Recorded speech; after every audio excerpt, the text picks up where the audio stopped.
ఈరోజు విజయశాంతి మీద, రాములమ్మ మీద ఒక ఎమ్మెల్సీ ఇస్తే అయ్యో ఎందుకు ఇచ్చారు, ఎలా ఇచ్చారంటే పేపర్ వచ్చి ఇచ్చారండి.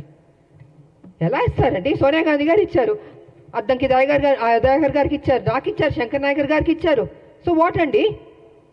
కష్టపడ్డా అనుకుంటాం, కష్టపడ్డాం, ఆస్తులు అమ్మాం, తెలంగాణను కాపాడాం, ప్రతి నిమిషం కాపలా కుక్కలా మేము కాపాడుతామండి. కానీ మీరేం చేస్తున్నారు? 10 సంవత్సరాలు మీరు అధికారంలో ఉండి కేసీఆర్ గారు దోచుకోలేదా తెలంగాణ మొత్తం సొమ్ముని? ఇవాళ మీరు దోచుకోబట్టే కదా ఈ పరిస్థితి వచ్చింది. అది విడిచిపెట్టి కాంగ్రెస్ మీద నిందలేయడం, ఆయన చేసిన తప్పులు చెప్పడు, 7 లక్షల కోట్లు ఎలా తిన్నాడో అని ఖర్చు అయిందో చెప్పడు, ఎలా అప్పయింది చెప్పండి. నేను కూడా నా పార్టీ నేను అడుగుతున్నాను, సీరియస్గా తీసుకోవాలి సార్, మనం విడిచిపెట్టకూడదు. దీన్ని ఎంత దూరం వరకు తీసుకెళ్ళా? 7 లక్షల కోట్ల అప్పు ఎలాగైంది చెప్పమనండి. దాటవేయడం కాదు, నా మనిషిని మాత్రం విడిచిపెట్టకూడదు. నువ్వు ఉద్యమాలని చెప్పి నీకు చేతిలో తెలంగాణ పెడితే నువ్వేం చేస్తావు? 7 లక్షల 1 మినిట్ సార్, 7 లక్షల కోట్ల అప్పులు చేస్తావండి. మిగులు బడ్జెట్ నుండి అప్పులు రాష్ట్రంగా ఎందుకు వెళ్ళింది? ఎక్కడెక్కడి నుండి డబ్బులు తిన్నావు? కాళేశ్వరం దగ్గర నుంచి, ల్యాండ్ల దగ్గర నుంచి, నేను పిల్లు కూడా వేశాను.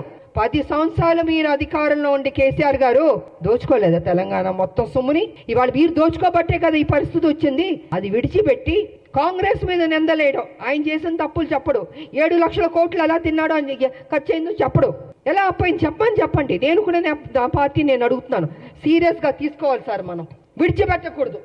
దీన్ని ఎంత దూరం వరకు తీసుకెళ్ళా? 7 లక్షల కోట్ల అప్పు ఎలాగైంది చెప్పమనండి. దాటవేయడం కాదు, నా మనిషిని మాత్రం విడిచిపెట్టకూడదు. నువ్వు ఉద్యమాలని చెప్పి నీకు చేతిలో తెలంగాణ పెడితే నువ్వేం చేస్తావు? 7 లక్షల 1 మినిట్ సార్, 7 లక్షల కోట్ల అప్పులు చేస్తావండి. మిగులు బడ్జెట్ నుండి అప్పులు రాష్ట్రంగా ఎందుకు వెళ్ళింది? ఎక్కడెక్కడి నుండి డబ్బులు తిన్నావు? కాళేశ్వరం దగ్గర నుంచి, ల్యాండ్ల దగ్గర నుంచి, నేను పిల్లు కూడా వేశాను. ఇలా ఎన్నో జరిగినాయండి. అందుకే వాళ్ళు చెప్తున్నాను నేను, కేసీఆర్ వాస్తవాలు నువ్వు మాట్లాడాలి, సమయం దగ్గర పడింది. నువ్వు చేసిన తప్పులు చెప్పాల్సిందని మేము విడిచిపెట్టాం, డెఫినెట్గా విడిచిపెట్టామండి. మా రాష్ట్రం మేము కష్టపడి తెచ్చుకున్న రాష్ట్రం, నా ప్రజలు బాగుండాలని కోరుకున్న వాళ్ళం మేము. మీరు అసెంబ్లీకి ఎందుకు రావట్లేదండి? ఎందుకు రావట్లేదు నేను అడుగుతున్నాను. మీకు ఓటు వేశారు కదా, మిమ్మల్ని గెలిపించారు కదా, మీరు అపోజిషన్ లీడర్లో కూర్చోరా? అంత మీరేమైనా గొప్ప స్థాయి నుంచి వచ్చారా? మీరు కింద నుంచే కదా వచ్చారు.